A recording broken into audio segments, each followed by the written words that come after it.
নমস্কার, আশা করি সকলে ভালো আছেন। যা গরম পড়েছে এই গরমে আমাদের উচিত শরীরটাকে ঠান্ডা রাখা, আর এই জন্যে আমাদের এমন কিছু খাবার খেতে হবে যাতে শরীরও ঠান্ডা থাকে আর অল্প খরচের মধ্যেও সেটা খুব ঝটপট বাড়িতে তৈরি করা যায়। তা আজকে আমি নিয়ে এসে হাজির হয়েছি আম পানা।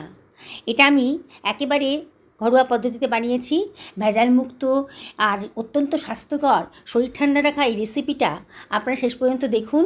ভালো লাগলে লাইক শেয়ার কমেন্ট করতে কিন্তু ভুলবেন না।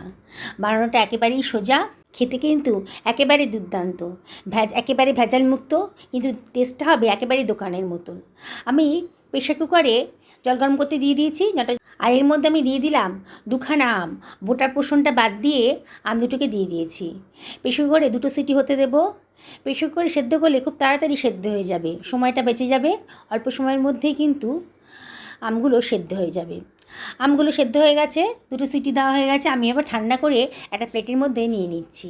আর সেদ্ধ করা আমের থেকে আমের খোসাগুলোকে আমি বাদ দিয়ে নিচ্ছি। আমের পাল্পটাকে বার করে নেব। দেখুন বন্ধুরা, খোসাগুলোকে ফেলে দিচ্ছি আর আমের পাল্পটাকে আমরা নিয়ে নিচ্ছি একটা প্লেটের ভেতরে। বাড়িতে বানালে অত্যধিক স্বাস্থ্যকর হয় আর সম্পূর্ণ ভেজাল মুক্ত। এটা বানিয়ে 7 থেকে 10 দিন আপনারা ফ্রিজে স্টোর করে রাখতে পারেন। যখন ইচ্ছা হবে তখনই কিন্তু গ্লাসে করে নিয়ে ইনস্ট্যান্ট আপনারা এটাকে খেতে পারবেন। খুবই সহজে বানানো যায়।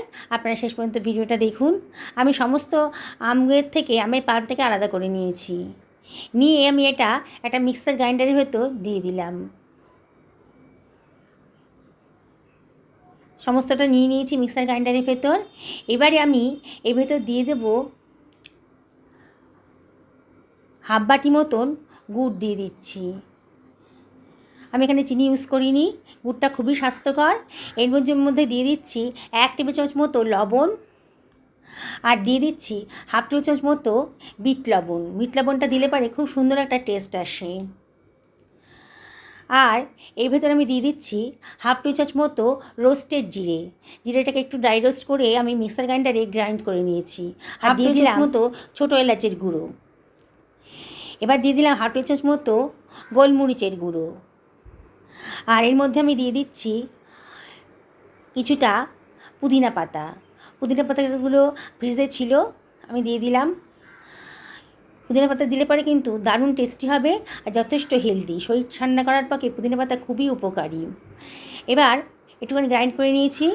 দেখুন, এর মধ্যে আমি দিয়ে দিচ্ছি হাফ বাটি মতো জল, আবার একটু গুলে নিলাম। নিয়ে আবারও আমি গ্রাইন্ড করতে দেবো। বন্ধুরা, এই সহজ সরল রেসিপিটা আপনারা বাড়িতে অবশ্যই বানাবেন। এই গরমের দিনে আপনাদের শরীর ঠান্ডা রাখতে, সুস্থ রাখতে এই রেসিপিটা খুবই ভালো। দেখুন, আমার সুন্দর করে গ্রাইন্ড করা হয়ে গেছে। দেখুন কত সুন্দর গ্রাইন্ড করা হয়ে গেছে, একটা স্মুথ পেস্ট তৈরি হয়ে গেছে। এবার আমি এটাকে একটা এয়ারটাইট কন্টেনারের মধ্যে রেখে দিচ্ছি। এটা আমি 7 থেকে 10 দিন ফ্রিজে রেখে দিলে ব্যবহার করতে পারবো। যখন ইচ্ছা হবে তখনই এটা গ্লাসে জলে গুলে নিলে পরেই এটা খেতে পারবো। এটাকে আমি তুলে রাখছি ফ্রিজে। আমি এবার দেখাচ্ছি আম পানা কীভাবে বানাতে হয়। আমি গ্লাসের ভেতর কিছু বরফের টুকরো নিয়ে নিয়েছি, আর একটা গ্লাসের ভেতর দিয়ে দিলাম 2 টেবিল চামচ মতো আম পানার এই মিশ্রণটা। এবারে আমি এর ভেতর দিয়ে দিচ্ছি কিছুটা পুদিনা পাতা, আর দিয়ে দিলাম সামান্য একটুখানি রোস্টেড জিরা। এর মধ্যে আমি দিয়ে দিচ্ছি ফ্রিজের ঠান্ডা জল। দেখুন বন্ধুরা, দেখেই কিন্তু খেতে ইচ্ছা করছে। যা গরম পড়েছে তাতে এরকম একটা রেসিপি থাকলে খুবই ভালো লাগবে। এবার আমি গুলে নিচ্ছি। আমার আম পানা একেবারে রেডি। বন্ধুরা, দেখলেন তো কত সহজে একেবারে ভেজাল মুক্ত স্বাস্থ্যকর আম পানার রেসিপিটা তৈরি হয়ে গেল। এতে মন আর প্রাণ দুটোই ঠান্ডা হয়ে যাবে। আমি ওপর থেকে আরও একটুখানি পুদিনা পাতা দিয়ে দিচ্ছি, দেখতে ভালো লাগবে। দেখুন বন্ধুরা, কত সুন্দর দেখতে লাগছে। এবার কিন্তু খাওয়ার পালা।